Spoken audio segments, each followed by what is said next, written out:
مرحبا أحبائي وأهلا وسهلا فيكم في مطبخ بيمان، وكل عام وأنتم بخير. بكرة أو غدا رمضان ورح نعمل مع بعض القشطة العربية، رح نستفاد منها خلال شهر رمضان الكريم بأسهل طريقة، وطعمتها كتير كتير طيبة. بتمنى تجربوها لأنها كتير طيبة وكتير سهلة. بالبداية عندي لتر حليب رح أضعه بالطنجرة. ممكن تضاعفوا المقدار، بس الكمية اللي أنا سويتها بتطلع كمية منيحة. ورح أشغل الغاز على درجة حرارة وسط، ورح أستناها تسخن عندي قبل ما يوصل لمرحلة الغليان. عندي نصف فنجان خل أبيض، ممكن تستعملوا أي نوع فنجان. رح أضيف الخل بالتدريج. هون بعد ما بلش الحليب يسخن راح أحركه بالملعقة، راح يبدأ يفصل معي وتطلع القشطة. راح استنى على الحليب دقيقة ودقيقة ونصف، وراح يبدأ يطلع القشطة. أنا رجعت ضفت الخل لأنه ما فصل بشكل منيح. هون بدأ تطلع المي الصفراء وتطلع القشطة. بهالمرحلة رح أبدأ أصفيها، ورح أتخلص من المي الصفراء.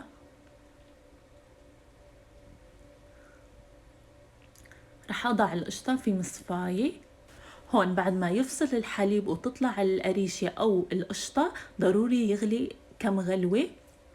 رح أخذ كل القشطة اللي طلعت ورح أتخلص من الماء، ورح أضعها في مصفاية، وبتطلع كمية منيحة.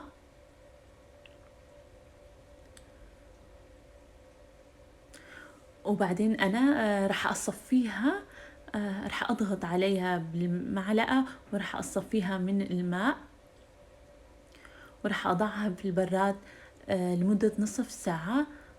وضروري جدا قبل ما نستعمل القريشة ما يكون فيها ولا نقطة ماء، أو حتى ممكن تستعملوا عصير الليمون بدال الخل.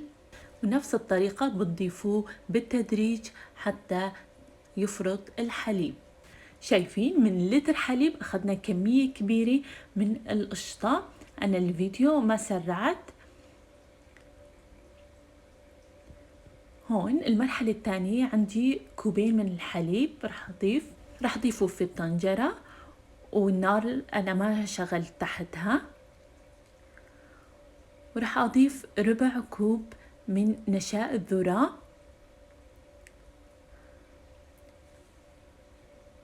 شايفين رح أضيف النشا على الحليب، ورح أضيف ملعقة كبيرة من السميد وملعقة من السكر، ممكن تستغنوا عن السكر. ورح أخلط على البارد كل المكونات. رح أخلط بشكل جيد حتى أتخلص من كل التكتلات. بعدين أنا شغلت النار تحتها، ورح أحرك حتى يتقل عندي الحليب والنشا. بعد ما تقل وبلش يغلي رح أضيف علبة ماسكربوني، علبة قشطة. ممكن تضيفوا أي علبة قشطة جاهزة. رح أحرك بخفة وبسرعة. وزن العلبة 250 جرام. رح أحرك كلهم مع بعض، وبالنهاية رح أضيف القريشة أو القشطة من الحليب اللي طلعت، ورح أرجع أخلط كلهم مع بعض. وهون وطيت النار تحتها وبلشت أحرك فيها. إذا حابين تكون ناعمة كتير القشطة ممكن تضربوها على الخلاط، بس أنا بحب هيك ملمسها. بتشبه القشطة العربية الجاهزة اللي بنشتريها من السوق. وهيك قوامها. بالنهاية رح أضيف نضيف ملعقة من ماء الزهر للنكهة، أو حتى ممكن تضيفوا ماء ورد أو مستكة حسب رغبتكم. وراح أحركها وراح أطفي النار تحتها، وصارت جاهزة القشطة. راح أفضيها في صينية، وبتقعد هالقشطة معكم في البراد ل10 أيام من دون أي مشاكل، وبتستفيدوا منها في الحلويات الباردة والساخنة. طعمتها كتير طيبة، ونكهتها ريحة ماء الورد بتجنن. حتى ممكن تاكلوها مع المربى أو العسل. وهيك رح أغلفها بكيس نايلون عشان ما تعمل لي طبقة غير محببة. وبعدين رح أحطها بالبراد، ورح أستعملها للقطايف وللوربات وللكنافة ولحلاوة الجبن ولكتير أشياء بتلزمنا.